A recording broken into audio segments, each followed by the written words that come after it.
So I've been playing KENKA BANCHO Badass Rumble.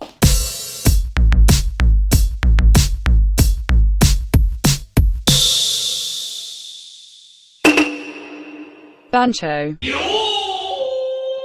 Typically referring to a type of badass punk rock tough guy looking fella who is totes cool, yo. But what a Bancho really is just a juvenile delinquent. Often involved in gang wars, street fights, skipping school, and perhaps worst of all, being an anime trope. Thing is that real life Bancho have become pretty much non-existent as of the 1980s. Some do still exist, but they've mostly went on to become just tourist attractions like those pompadour toning biker gangs and those hilarious breakdance memes. But in all likelihood, most of them probably just grew up, got jobs, or maybe even went further down degeneracy hill and joined the fucking Yakuza. So in a fashion similar as to what happened with punks in 90s pop culture, they were promptly relegated to nothing but comic relief stereotypes used in Japanese fiction.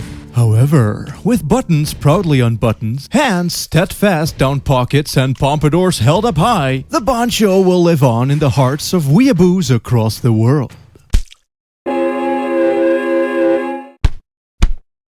While school trips might be considered fun by some, I've always hated them. Fucking being forced to go outside in the steaming hot summer sun, having to interact with people that you maybe don't actually like all that much. Granted, I was an elitist posh cunt who deemed himself way too good for you poppers, which actually just meant that I was horribly shy, sad, and insecure, and just a bit too shysty to interact outside of my own circles. Still, if I wasn't such an awkward little pussy, I'd say that the school trip setting would be the perfect venue to kick some ass. So that's precisely what my boy Ned decided to do. Ned, as the name might already suggest, is an all-Japanese Bancho, and while on his trip he runs into some local boy holes. After discovering that they're total bitch dicks though, he vows to beat up all of the tough kids from the other visiting schools in order to become the manliest dude that has ever duded. Insert KENKA BANCHO Badass Rumble, a title that, depending on who you ask, roughly translates to Fighting Badass Rumble. Fuck yeah, baby. Rub it all over my pussy. A light-hearted, open-world beat-em-up by way of Shenkuza and Yakume, in which you have a small Japanese town with plenty of shops, side quests, and punks to kick right back into bitch mission. If one wishes to do just that, you only need to approach thine target and stare them down like a greasy chav at a shopping mall.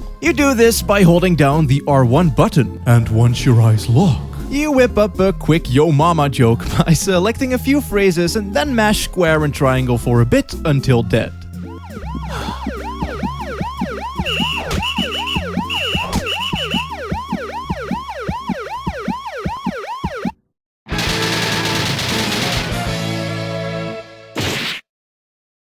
After the introduction had passed, I went outside to explore the great outdoors.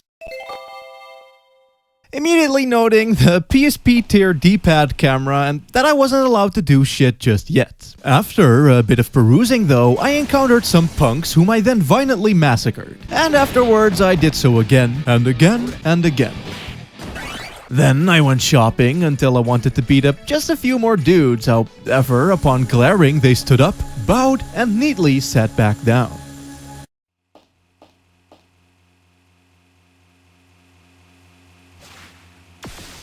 They was my bitch. I had broken the law, gotten away with it, and conquered this district within 15 or so minutes. So I decided to celebrate by breaking some loot boxes. Beating up teenagers? Nah fam, shit's fine. But don't you dare touch my fucking crates, you little bitch!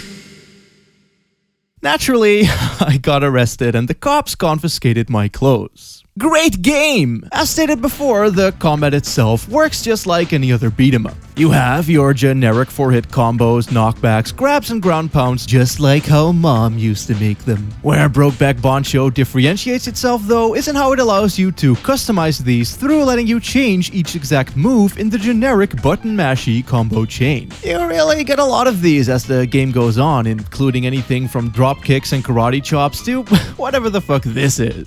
It doesn't really changed the combos themselves though, which kinda sucks to be honest, as it relies more on contextual variables. Like, standing next to a downed guy will trigger a variety of body slams and curb stomps, and grabbing someone lets you slap them around a little or straight up toss them across the block. It's not exactly a deep system, but because of it expanding very quickly, earning new abilities every couple of fights, it certainly maintains itself well enough for the most part. Especially with the melee weapons that, well, actually kind of break the entire game. Thing is that you can always acquire these at the store no problem, and money isn't exactly in short supply either. And despite Fat-Ass Bumble centering itself around fisticuffs, it's not exactly hard to see how a fucking iron baseball bat might outdo a dude's bare-knuckle bumpers. As a trade-off, I guess, they made the drop weapon button the same as the talk or examine button, causing me to often chuck my stick like a massive dick.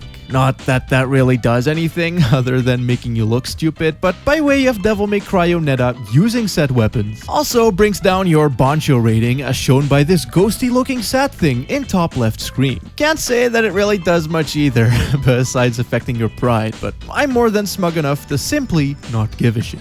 Oh my god, I'm so itchy. Ugh. KENKA BANCHO carries a wealth of classic PSP hallmarks, like being kinda very fucking slow, not having a lock-on feature, and the camera being a massive douche because of it being controlled with the D-pad. Now, while I could reassign that shit on an emulator, which is what I played it on by the way, I wanted this experience to be as authentic as possible in order to make the review as accurate as can be, and not because I totally forgot that I could do that. Okay? While the upgrades eventually make up for the slower speed, the lack of lock-on makes the larger skirmishes quite the fucking mess. You can take a fair punch luckily, and the game also never got too hard or anything, but it can be a tad frustrating to go off punching the fucking wind whilst clearly facing the right fucking direction. Especially with how, during the random encounters at least, dudes can walk in on you while fighting and join in on the fray. And with the NPC spawnage being random as well, they can keep coming almost indefinitely depending on where you are. Wait, what? Oh, okay, so there is a lock-on, but you need to press down on the D-pad to use it. Weird fucking place to put that, but see, fucking PSP. The lock-on also doesn't help fucking shit, by the way. It rarely ever centers the camera, and even while locked on, you can still easily go off in the wrong direction. Not great, innit, mate? By far the biggest drooper to shoot right out of KENKA BANCHO's pooper, though, is the fact that despite you getting new moves, the actual inputs never ever change. For the entire game, you just go square, square, square, and occasionally triangle. There's no fancy tricky dicky shit with the directional inputs or really much of anything that keeps it from getting dull. Nah man, in order to do that, we have the open world. Structure. At the start of the day, there's typically a school event like going to see some ruins or an old temple. While there, you can interact with your friends, aka the people that you tolerate, and fight the local flavor of punks. But then, when the bell strikes 12, you'll have free time and can go about town. Said town is surprisingly big and therefore segmented into districts, all with their own Bancho boys and theme. One can go full plebo and go around on foot, or be well posh and take the sub, taxi, or bus. And it is here that you'll fight most of the randomly appearing guys to get some money and points, which I mostly use to buy new clothes, and trigger the odd event. You see, as the game progresses, you keep getting more and more side hoes who will text you about the various activities you can do and people worth beating up, but also proper cuties one can go on wee awkward Japanese dates with. The entire thing just has this really great contrast between the corny slice of life school trip stuff with the girls and the annoying friends you don't like but still have to put up with, and the fact that our man Ned wants nothing more than to beat the shit out of literally everyone. A cute girl gonna be all like, "Date me! Please date me!" And then Ned goes the way of the yada yada daze and proceeds to kick some punk bitch ass. It's like, imagine Bully, but set in Japan, starring Jotaro Kujo. Anyway,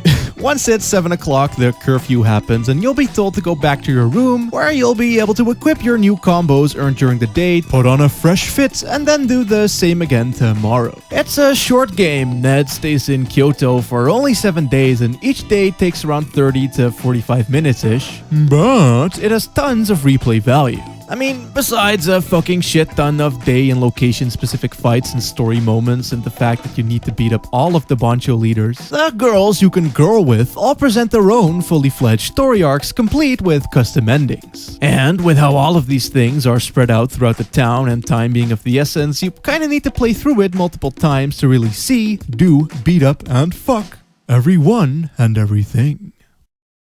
It may not have any full-on character development, it's about as shallow and just for fun as it looks, but the inclusion of this and how it impacts the story at least gave me something to actually care about. Rushing to be on time for my senpai-chan only to get stopped halfway by some big dumb Elvis-looking cunt and get distracted by the shopping mall immediately after. Seriously though, the clothing options in this game were fucking exquisite. There's hella options from banana suits and Jotaro cosplays to fucking post-ironic fuckboy wear and H&M promo bitch shit. Let the memes flow through you, my son. Mwah. I had way too much fun fucking around with this, and it's totes a feature that every game should have in order to even come close to an official ThorHighheels 10 out of 10 rating. Also, there's plenty of varying locales like shrines, market districts, suburbs, and big city-style places. However, the world is a tad empty. Yakuza or Shenmue, this is not. It's likely because of it being a PSP title and not having anywhere near as high of a budget, but outside of a gift store, bar, clothing shop, and the Quickie Mart, there isn't really much to do or interact with.